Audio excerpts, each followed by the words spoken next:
Good morning po, good afternoon, good evening. Welcome sa channel ko po, Tito Noise Vlogs. Ako ay konting bumabalik mga kababayan ko. Hindi ko lang talaga matiis itong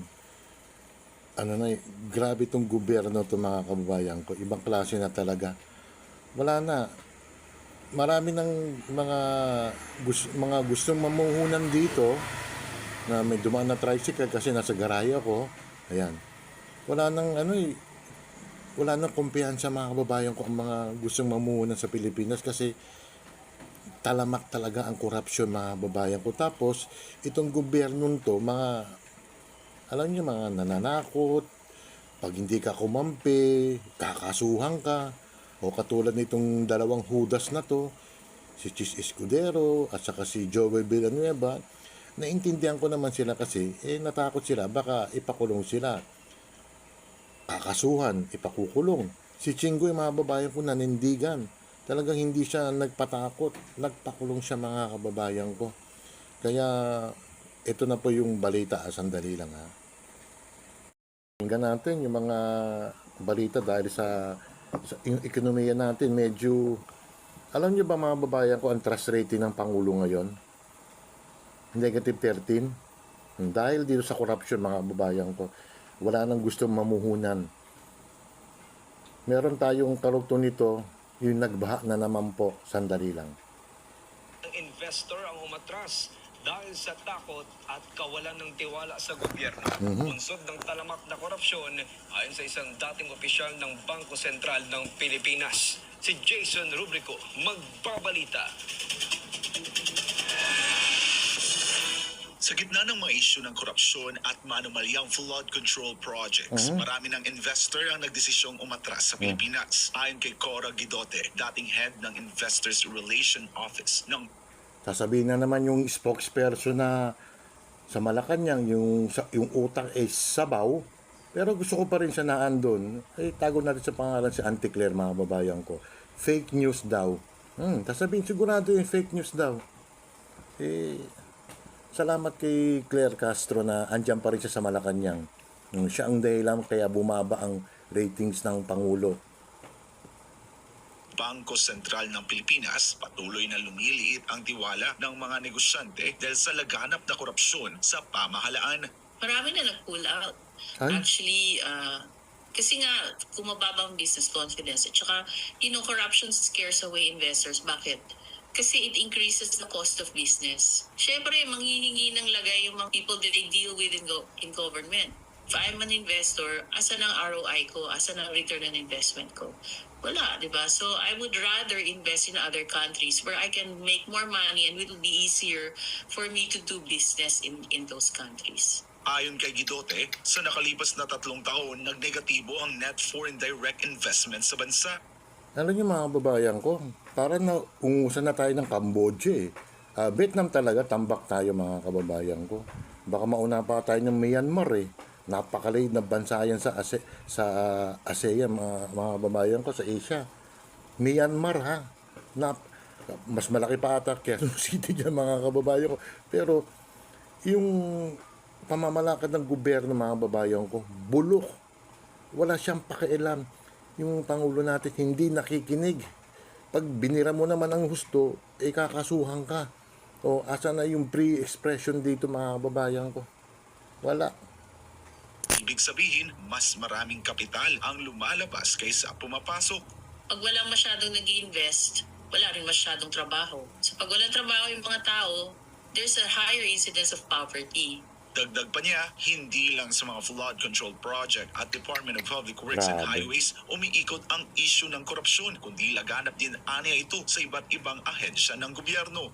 As long as those other departments are not being checked, then the plunder will continue. Because greed is already systemic in the system. Nang tanungin kung paano muling maibabalik ang tiwala ng mga investor, ito ang tugon ni Guidote. The government has to be accountable. And who has to be accountable? Those that approve the General Appropriations Act. Paano mga babae ko magiging accountable? Yung pinsan niya, yung Romualdez, na may mga lumabas na ng 18 Marines, may karagdagang pang-4, Wala po. Ay ako'y naniniwala kay dating Senate President Cayetano na yung Senado ng Malacanang, yan, sila Sherwin, sila Tito Soto, Lacson, ayan, sila Bam Aquino, sila Pangilinan, mga kababayan ko, wala, kain, ano na sila, kain vomit na sila, mga kababayan ko. Dati-dati, Marcos, magnanakaw. Ngayon, Marcos na rin sila, mga kababayan ko. Sila Ontiveros, yung dalawang magkapatid na tulpo na ang ano nila, ang advocacy nila is corruption. O ano nangyari? Nagpakain sila sa sistema. So, if they cannot address that, then you need a change in leadership. Kung hindi nila kayang maging accountable themselves. And I think that's almost an impossible demand Tama. for them Hindi to do aalis because yan they eh. want to stay in Swapang eh. power. Bagay, binoto yun ng tao we will eh. have to demand for a change in leadership. Hopefully, the president resigns. Para sa Diyos at sa Pilipinas kong mahal, ako si Jason Rubrico. Tingnan nyo, mga babayan ko. O ito pa, mga babayan ko, latest, yung June 21, ano ba ngayon? 22 na, Lunes, kahapon po. Ito yung nangyari po. Tingnan natin, ha? Kaya ko, sa yung June 21, kahapon, sa Balintawak. Tingnan natin. Ayan po. Hanggang tuhod po. Oh. Alam naman nila na may problema tayo sa pagbaha. Hindi pa rin inaayos, mga kababayan ko. Paano? Sipin mo yan, nandito Yan. rin ano pa lang yan. Hindi pa yan. Manhid po ang ating gobyerno, mga babayan ko. Ano magagawa natin? Tayo'y nagkamali na binoto ang isang, ewan ko ba, may continuity raw. O anong pinagagawa nila? Ang mga kinakasuhan, wala. Mga pipitsugin lang. Yung pinsan niya, hanggang ngayon, hindi pa rin kinakasuhan. Kung talagang sincero sila sa pagpusa ng korupsyon, bakit hindi nila may uwi si Saldico?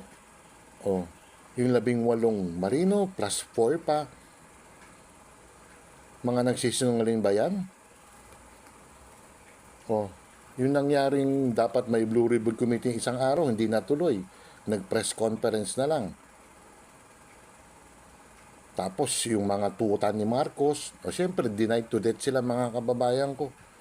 Kaya mahaba-haba pa ang 2 taon, mga kababayan ko. Marami pang gagawin yung kalokohan niya itong admin na to, mga kababayan ko. Sige, magdemanda kayo. Total, sinusupresyon naman ng free speech freedom of expression eh. Sige, lahat kami, kasuhan nyo. Mga tinamaan kayo ng O, yun lang po. Ay, sorry. Yun lang po. Medyo maiksi lang to, pero unti-unti akong magbablog po. Panay short video lang kasi ako eh. O, shoutout doon sa mga kaibigan ko ha. Yung listahan ko na, nakalimutan ko na eh. Maraming salamat po doon sa mga suporta nyo. Alam nyo naman na aking pinagdadaanan, pero kaya naman natin, mga kababayan ko. Ingat po. Salamat. Bye.